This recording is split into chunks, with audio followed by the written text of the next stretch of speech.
The healthcare reform debate has been dominated by partisan charges and claims that are often completely contradictory.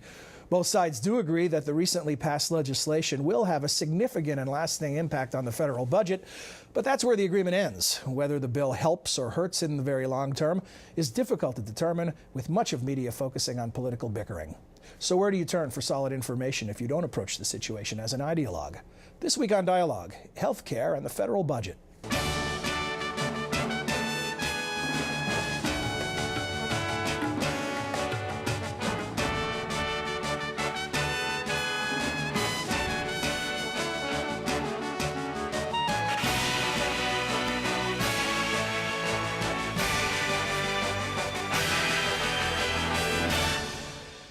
Hello again and welcome to the Woodrow Wilson International Center for Scholars in Washington, D.C. I'm John Molesky. Each week, Dialogue explores the world of ideas and issues in international affairs, history, and culture. Our guests today are Jim Landers and Mark Goldwine. Jim Landers is a Washington correspondent for the Dallas Morning News. He also writes the Worldview column for the paper's business news section. Additionally, he's a member of the Association of Healthcare Journalists. Mark Goldwine serves as policy director at the Committee for a Responsible Federal Budget and as a senior policy analyst at the New America Foundation. Mark is also a senior consultant to the World Bank and a visiting scholar at the Institute for Governmental Studies at UC Berkeley. Gentlemen, thanks for joining us. Welcome to Dialogue. Thanks for having me. If we could begin with just talking about the organizations that you represent. We know what the Dallas Morning News is, but tell us, what is the Association of Healthcare Journalists? It's a peer organization, not sponsored by anyone in the business community, but by the journalists themselves, that tries to provide mentoring and shared resources and so forth to improve what goes on in journalism with healthcare coverage. How long has it been around? I couldn't give you the founding date, but it's been at least a decade, I believe. So it's not in a reaction to this current healthcare debate. No. It preceded that. And so those of you who just voluntarily joined because you're trying to help each other improve the coverage around that issue? Yes. And the Committee for a Responsible Federal Budget? Sure. The Committee for a Responsible Federal Budget is a bipartisan group of mainly former directors of the Congressional Budget Office and Office of Management and Budget and GAO, and former congressmen and other budget experts. We have Democrats, Republicans, and independents on our board, but they all kind of share the same view that the budget is on an unsustainable path, and we need to do something to address it. And healthcare, obviously, a big factor in this calculation. Absolutely. Medicare and Medicaid are two of our biggest programs and are headed out of control. And Jim, I think a piece that you wrote that, is it by 2019 that healthcare legislation, the cost of this legislation, will be the biggest single discretionary spending item in the federal budget? If the current projections? Not this legislation, but healthcare. Healthcare as a whole. As a whole. The federal expenditure on healthcare for Medicare and Medicaid and for government pension programs, and now for the new insurance programs and whatnot that are funded by the federal government. It's the monster under the bed. And there was a time where 2019 sounded far off. It sounds right around the corner now, so the urgency here must be significant for a group like yours. Absolutely. I mean, we have this healthcare problem is causing a bigger problem, which is a national debt problem. Typically, our debt's been at about 40% of GDP, but the problem is the population's getting older and healthcare costs are growing way faster than the economy. And we're headed towards projections show as high as 95% by 2020, and we've never been there before, other than briefly around World War II. What does this environment of hyper-partisanship do to your work? You're both in different kinds of work. You're writing for a newspaper and you're working for a bipartisan committee, but I'm imagining that it mustn't make your life easier. What is it like for you, Jim? Do you find that you write a piece and you'll hear from one side or the other if they don't perceive it to be favoring their worldview? Generally hear from both sides on the healthcare question, especially this last year when it was such a hot issue. One of the things that's been occupying a lot of the time of healthcare journalists in this debate has been trying to respond to various allegations and charges that are made about the bill that are still quite active, because this issue is itself a huge item on the internet, and bloggers and so forth have looked at various aspects of the legislation and alleged that this or that is going to be the result. This week I was doing a reaction to the reader concern that the bill would require every American to have a chip implanted in their hand.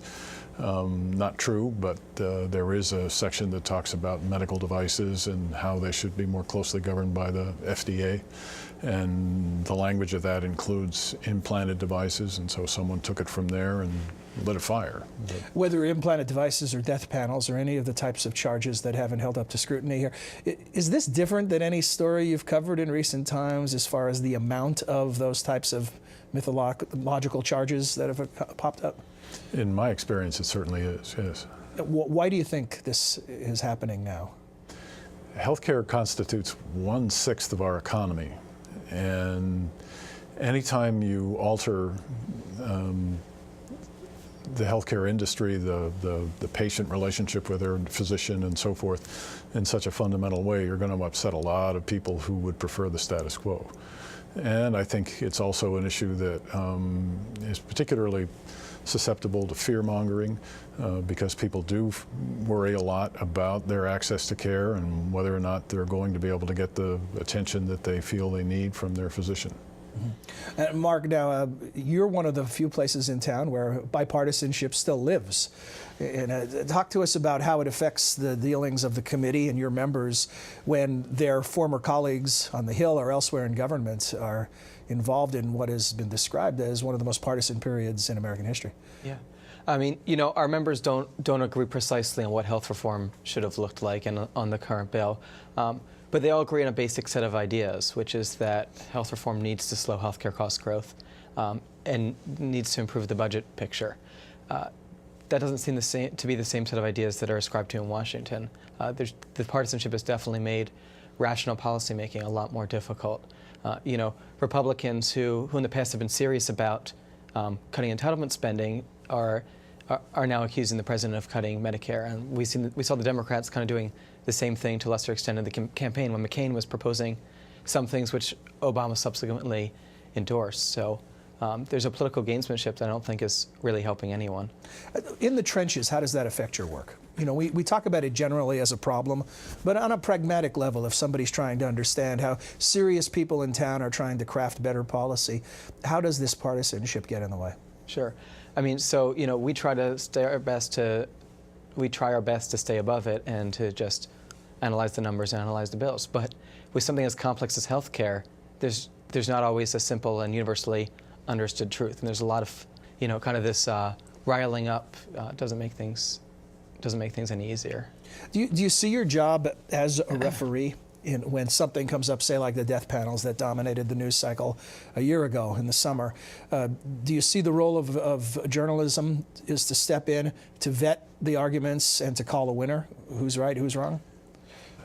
Well, there is a fair amount of tradition now with political campaigns of fact-checking and so forth and trying to, you know, give people a quick glimpse of this is what's said, this is what's actually there.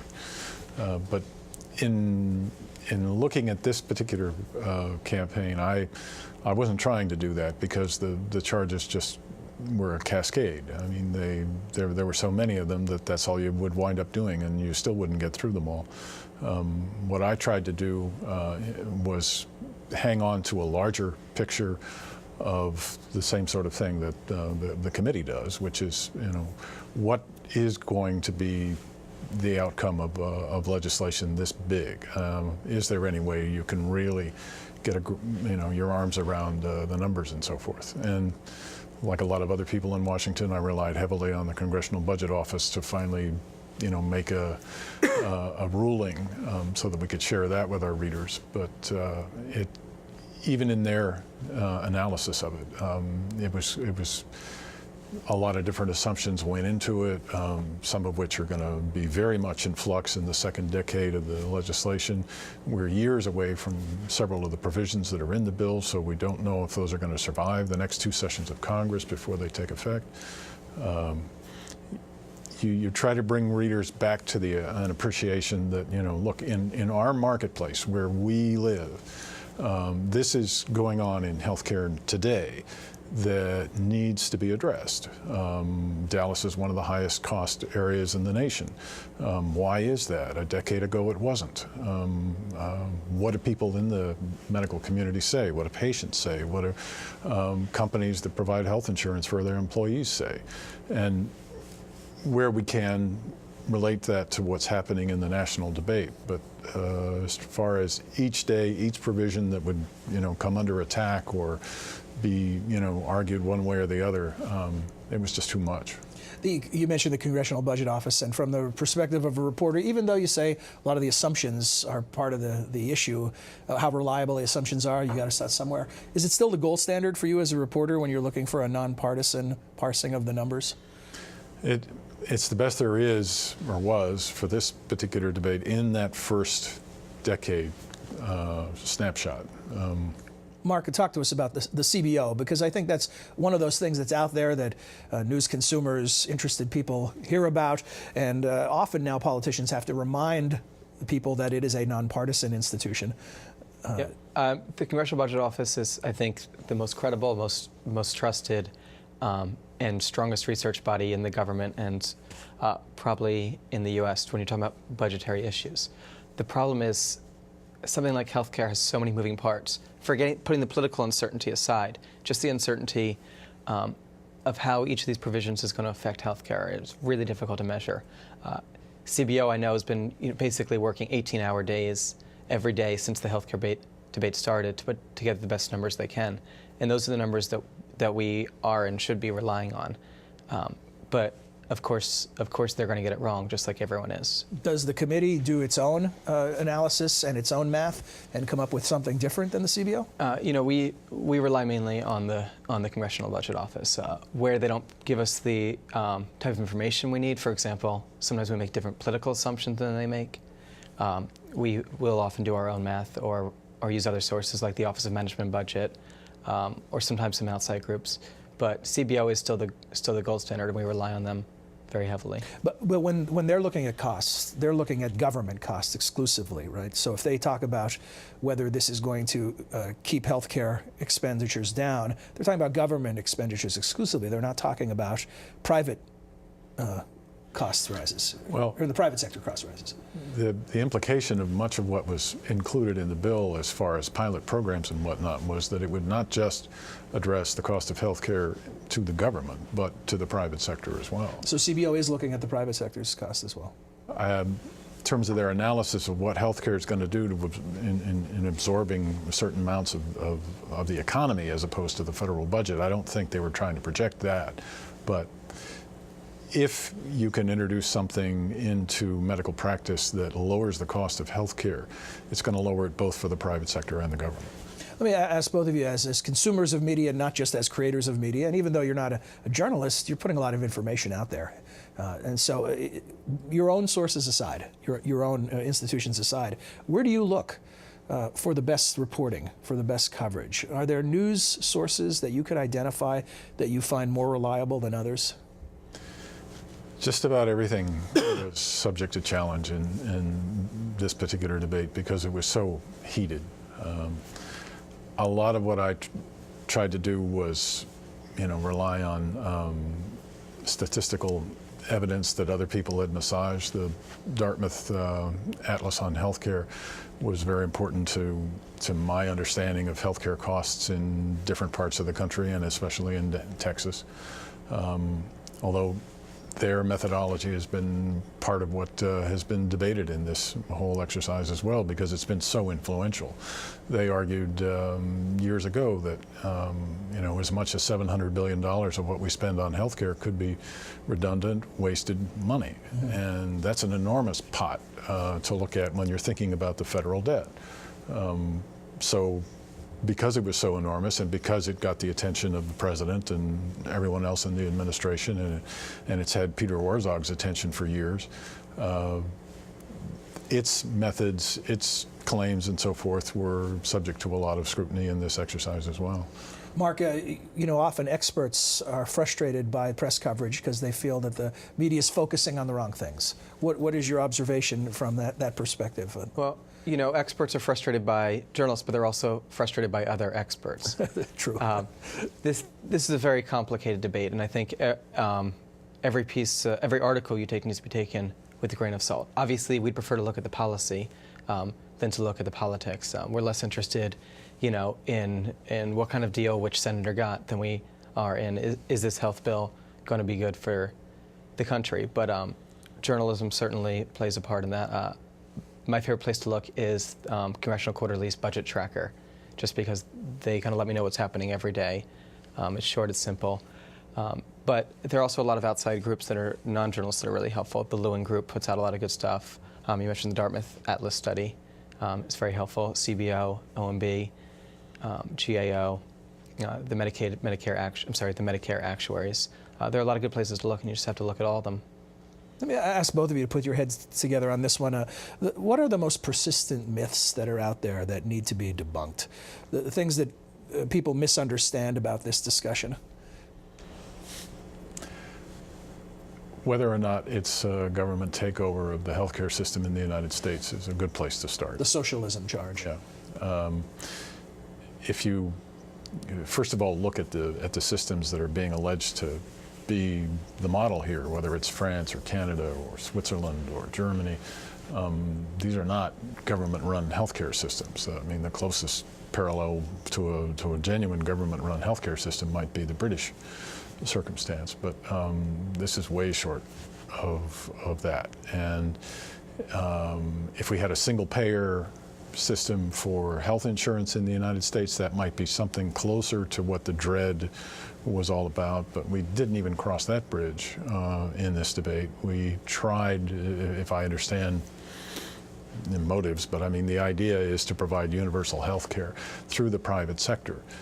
And as far as hospitals and doctors and pharmaceutical companies and medical device companies and whatnot, those are actors that remain very much independent of what goes on in this legislation. I mean, the health insurance industry is going to be a lot more of a regulated industry than it was before this bill passed.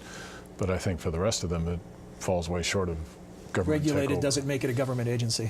No.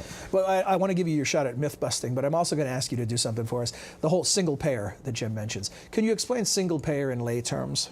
Yeah, sure. The essence of single payer is instead of the doctors are still private, the hospitals are still private. They don't need to be, but they can be in a single payer model. But there's one insurer, and that's the government. So it's essentially as if everyone were under Medicare, rather than you having Blue Cross. And the advantage of single payer, as proponents of it see, is it's a great way to control costs. Administratively, of course, there's no advertising competition. There's lower overhead because you have a bigger customer base. There's less something called adverse selection because you have a bigger pool. You can balance people's risks of each other. And if the government has more control over payments, it's a lot easier for them to make other changes which can control costs. I want to give you your shot at myth busting too. Do you have a pet peeve, something you've seen that continually is misunderstood or misrepresented? Sure. I think there's this idea that we can get something for nothing with healthcare. Of course, it's true that there's lots of waste and that in many ways we're over-treating people and that's causing problems. But we can't just expand coverage for free, and we can't just continue to let Medicare continue to do what it's doing. The fact is someone's going to have to pay higher taxes, someone's going to have to accept lower benefits, or we're going to have to accept a lower advancement of medical technology. There's no really, we're not rationing any type of hard sense, but if we want to get costs under control, we're going to start changing the way we think about healthcare a little bit, and that means someone somewhere is going to feel some pain.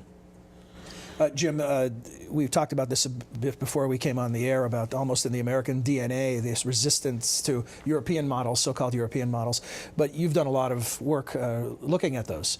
What can we learn from the rest of the world? Are there lessons here to achieve these goals of bringing down the deficit, controlling costs, coming up with something that insures more people for more reasonable costs? The fundamental lesson is that you can do better for less. We don't have to be spending as much money as we do on our health care. We don't have to have it basically an unlimited model the way it works right now. Germany puts a budget on what they're going to spend every year, and Germans are not dying in the streets. There is a single-payer system in France, but 30% of what's spent on healthcare is on supplemental insurance on top of that, so that you can get as good a care as you want. So even a single-payer system isn't, purely a vehicle for controlling what's going to happen that the government grabs. The other lesson that I come away from the international community with, though, is that this is a constant problem for everyone. Everyone. The cost of health care is escalating around the world in the developed nations. It's a budget threat to, I think, every developed nation. Nobody's got a perfect answer. Everyone is trying on an annual basis now to try and find a way to control the growth in healthcare costs, because they really do threaten the viability of the social welfare models that all of us have. You know, when you're talking about more pain, and as you were describing these lessons that we can learn, you know that there are some people out there watching us, or if you've written this, reading it, who would say, what this conjures up for them is long lines, rationing, all these things that Americans fear about their health care. Is this the type of, when you talk about a little more pain, are you going beyond just higher taxes or some other revenue stream that pays for this? Are you also talking about models that limit access? Well, I mean, I think that's kind of a political decision, and depends what we want to do. But in countries which do have national budgets and rationing, often what happens is the culture in the country changes. And so, a 95-year-old doesn't get a hip replacement because it's kind of understood that that's not what you do. And so, to some extent, we can self-ration. And we can also, another part of this is we don't really have any exposure to the price of healthcare. And obviously, you don't want to be paying astronomical costs for healthcare. That's why we have insurance in the first place. But the fact that in many cases we're completely cost blind also causes us to kind of overuse healthcare. Mm-hmm. And so a place to start is to just reduce this overuse beyond kind of what we would naturally do if left to our own devices. At some point, we may reach the level where we have to get a little more drastic. I hope it doesn't reach that point, though. There was one of the claims that came mostly from the White House and Democrats, that the cost of doing nothing was greater than the cost of doing something. Could you respond to that? Is that just political hyperbole, or is there some truth to this notion? Well, it's as true today as when they first said it. They haven't solved the problem. This particular legislation extends health care insurance to most Americans. It does not bite the bullet on the cost of health care. There are programs in here that may or may not be effective in the long run. There's a lot of fascinating programs that are in the legislation that are, worth exploring and so forth. But I don't think that the challenge is any different today than it was when we started. What does the legislation accomplish? Well, so the legislation does a few things. On the coverage side, it essentially covers 30 million or so new people, mainly through expanding Medicaid and through opening up these exchanges in the individual market where people can buy insurance on their own, government-regulated insurance with a subsidy from the government. On the cost side, first of all, it raises the Medicare tax to pay for part of this, and it imposes some fees on the health industry to pay for part of this. But then it makes a lot of cuts to Medicare and Medicaid, and some of these cuts are kind of creative ideas for how to improve the efficiency of the system, like not letting hospitals get payments for avoidable readmissions, for example, or playing with new types of payment models like accountable care organizations. Others of these are kind of strict cuts to help us pay for the program. And then there's this last piece, which is now only a small piece of the bill in the first 10 years, but it's going to become a large piece over time, and that's this excise tax on high-cost plans. And essentially what that does is if you have insurance and it's worth above a certain level, there's a tax on it. It's 40%. The idea So-called is Cadillac plans? The Cadillac plans, exactly. And the idea is this threshold's indexed to inflation, which is far slower than the speed of healthcare costs are growing. So the idea is over time it's going to put more and more pressure on the private sector to find their own innovations and their own ways to improve efficiency and reduce costs. Given the last two answers both of you have provided, how soon before we have to do something significant again? I mean, you saw the political will and maneuvering and back and forth it took to get this piece of legislation passed, which was characterized as historic in nature. But what you're saying is, how far did we get? Halfway there? Did we get a third of the way there? Did we make, as far as the big picture of solving the riddle of how you don't let healthcare bankrupt the American economy?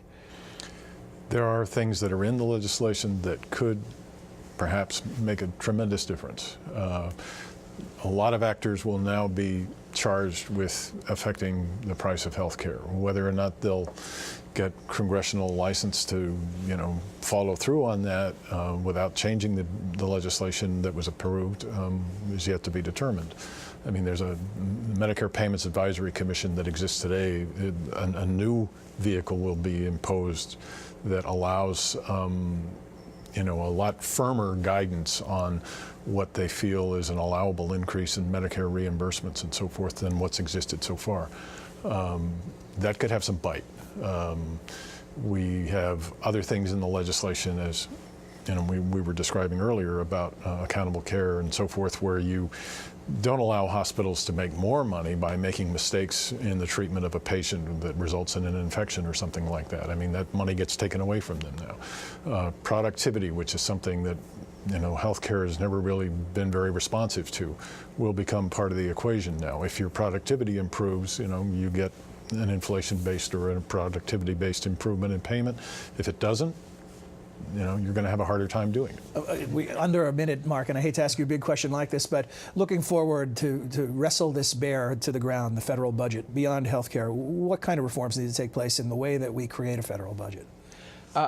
Beyond healthcare, the single biggest issue is population aging, and I think that healthcare is going to take population. What? I'm sorry. Population aging. Okay. Baby boomers are about to retire, and we're getting older.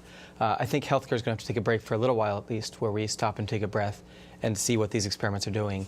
In the meanwhile, we'd be wise to try to find ways to make people retire later and to find other ways to address the shortfall of Social Security and some of the things in Medicare that are kind of not really healthcare but aging related. Okay. Gentlemen, thank you very much. This is an incredibly complex issue, and I appreciate your efforts ongoing in your work to help us sort it out, and certainly today as well. Thanks very much. To those of you watching on MHZ or listening on radio, we appreciate your comments and encourage you to share them with us. And you can do so by sending email to dialogue@wilsoncenter.org. We'd love to hear from you. We'll return next week with another edition of Dialogue. Until then, for all of us at the Wilson Center, I'm John Molesky. Thanks for watching. Dialogue is a co-production of the Woodrow Wilson International Center for Scholars and MHZ Networks. Dialogue is available via broadcast, cable, satellite, and telco on MHZ Worldview throughout the United States. To see how to watch where you live, visit www.mhznetworks.org.